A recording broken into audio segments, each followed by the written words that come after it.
Bienvenue à Rouge Tomate, la toute première émission de la saison. Et ça promet, cette année, on a le chef cuisinier de l'Auberge des Galants, Neil. Bonjour. Neil. Et on va avoir François Poirier de la ferme Les Fruits du Poirier. Donc, les gars, on cuisine pour la première un barbecue express. Alors, on a nos pommes de terre dans le cul de poule. Ouais. On a un peu d'huile d'olive, vraiment léger, juste pour les recouvrir. Sel, poivre.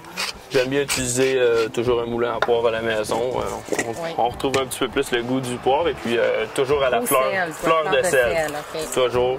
Alors, c'est vraiment au goût. Là, les pommes de terre sont pas cuites. On y va tel quel. Ouais, that's it, that's all. Super. Puis là, ben, notre barbecue est toujours éteint, donc on va placer nos pommes de terre sur le barbecue. Puis on va l'allumer et on va le mettre au minimum. Là, François, c'est à ton tour. François, là, qu'est-ce qu'on prépare pendant les patates? Pendant que les patates y cuisent tranquillement dans le barbecue, on va commencer avec la salade.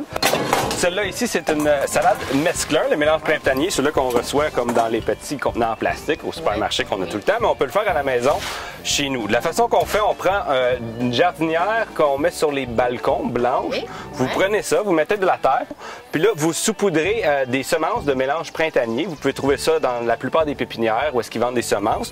Puis le taux de semis, ce serait égal à peu près si vous voulez planter du gazon. Donc, vous mettez la même quantité de semences que si vous planteriez du gazon dans votre petit plot. Et un mois plus tard, vous vous retrouvez avec ça si elle a été bien arrosée et bien éclairée. Donc, fraîche en plus. Puis c'est frais, vous pouvez l'avoir sur votre balcon. Vous sortez à l'heure quand vous revenez à l'heure du souper. Vous découpez votre salade avec vos ciseaux.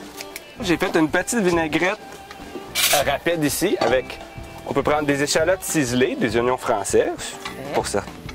Pour d'autres, un peu de framboises. Des framboises fraîches. Donc là encore là, c'est rien super simple. Donc on met des échalotes ciselées, des framboises. On les écrase un peu avec notre fourchette. Huile d'olive. Vinaigre de framboise, vinaigre de vin. Un bon vinaigre, peu importe lequel. Parfait. On en met une cuillerée à soupe. Toujours la proportion dans les vinaigrettes, vinaigre et huile, toujours un tiers vinaigre, 2 tiers huile. Ça, toujours plus d'huile, hein? Oui, toujours un petit peu plus d'huile pour faire une bonne vinaigrette. Mais là, ici, vous voyez, c'est une vinaigrette chunky qu'on pourrait appeler. Oui, pour qu'on sente les petits... Il va y avoir des morceaux de l'assaisonnement dans la salade. Donc après ça, vous avez juste à mettre ça ici dans votre salade. Ça fait super beau. Et vous brassez. Ouais, j'aime ça, j'adore ça. Là, on se casse pas la tête, c'est express. Un peu d'huile d'olive sur Donc, dans le fond, l'express, là, l'important, c'est d'avoir de l'huile, du sel puis du poivre. Hein? Ça, c'est le must, hein? Avec de l'ail aussi, ça peut être pratique. On va laisser vraiment les aliments parler pour eux-mêmes. Je veux dire, tu sais, ils ont chacun leur propre goût. On n'a pas besoin d'aller les badigeonner avec plein de choses. Non, moi, des vinaigrettes, des marinades, puis ça peut être bon, mais pas toujours. Tu sais, les gens, on dirait qu'ils sont portés à vraiment toujours mariner leurs choses. Surtout au printemps, avec des bons légumes de saison, qu'on arrive avec le barbecue, ça va sortir le goût naturel avec un petit grillé de, je trouve, des viandes. C'est pour ça que c'est rare qu'on va mettre de la sauce avec les viandes grillées sur le barbecue ou même les légumes, puis tout ça, juste grillé comme ça.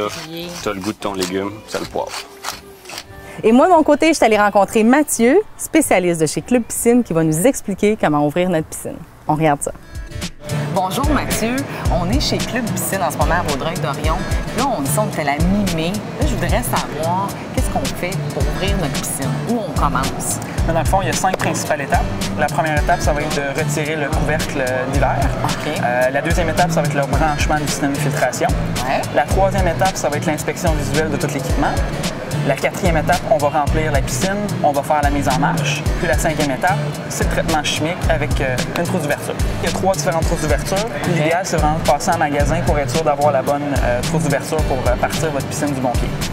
Quand on parle de test d'eau, est-ce qu'on le fait seulement en début de saison? Comment ça fonctionne? L'idéal, c'est vraiment de passer en début de saison pour balancer l'eau, pour bien partir. Par la suite, ce serait de passer une fois par mois à peu près pour s'assurer que tous les paramètres dans l'eau sont bien ajustés puis qu'on a une belle qualité d'eau tout le long de la saison. On a 3 différents laboratoires en magasin. Les 3 sont équipés vraiment pour faire tous les tests d'eau possibles sur une piscine hors terre ou un spa ou une piscine creusée.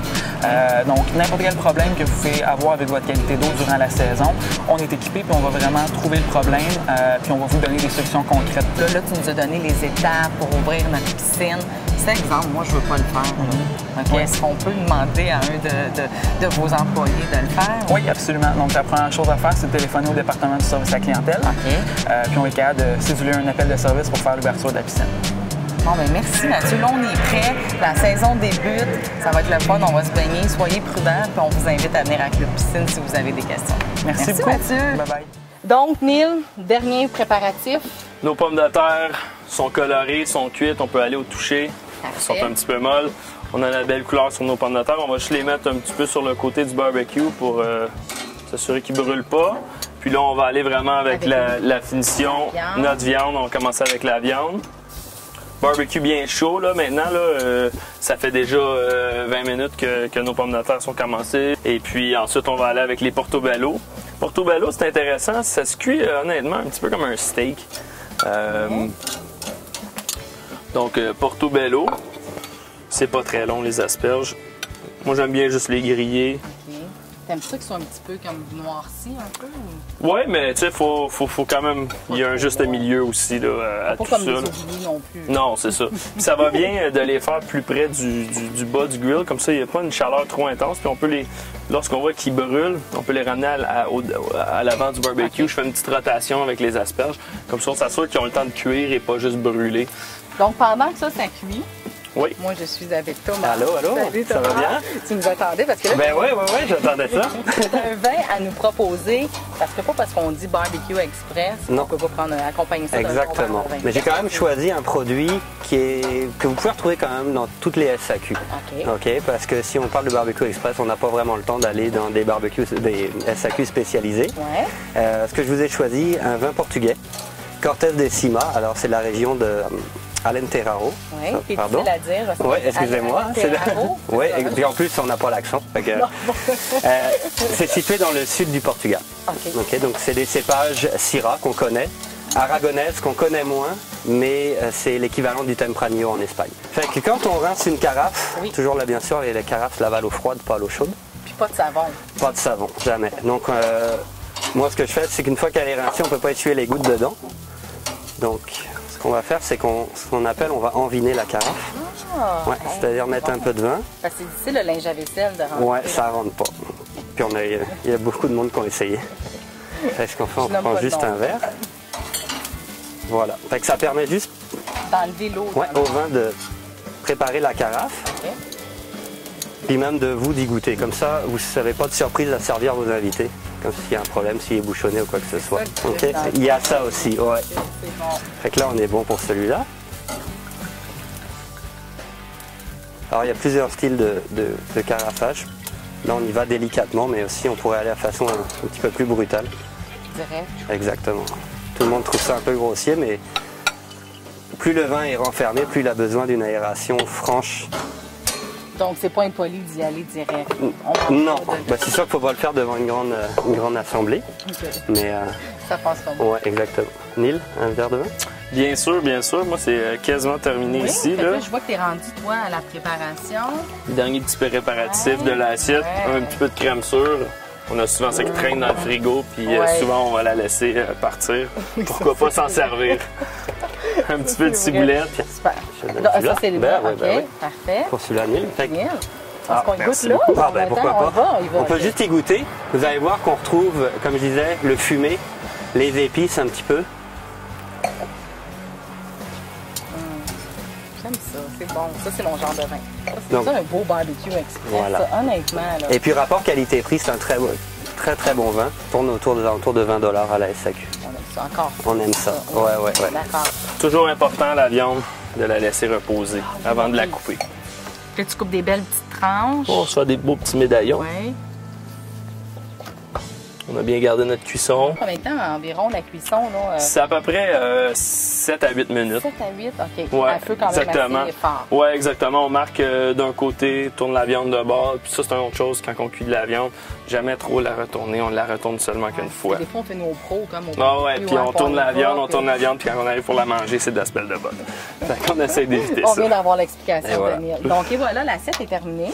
On a la salade ici que François nous a... François, viens-t'en! Du cerf, Caroline, ça te tente? Je peux le dire, je suis pas une grande mangeuse de viande, donc c'est un défi pour moi, mais je vais le ramener, mais inquiète pas. Donc, est-ce que je dirais comme ça? Ah oui, allez-y. Ouais. Là, y a-tu juste moi qui mange? Ben ouais, nous, on va y goûter pour commencer. Parfait. Donc, cheers. Nous, on va les finir. Cheers.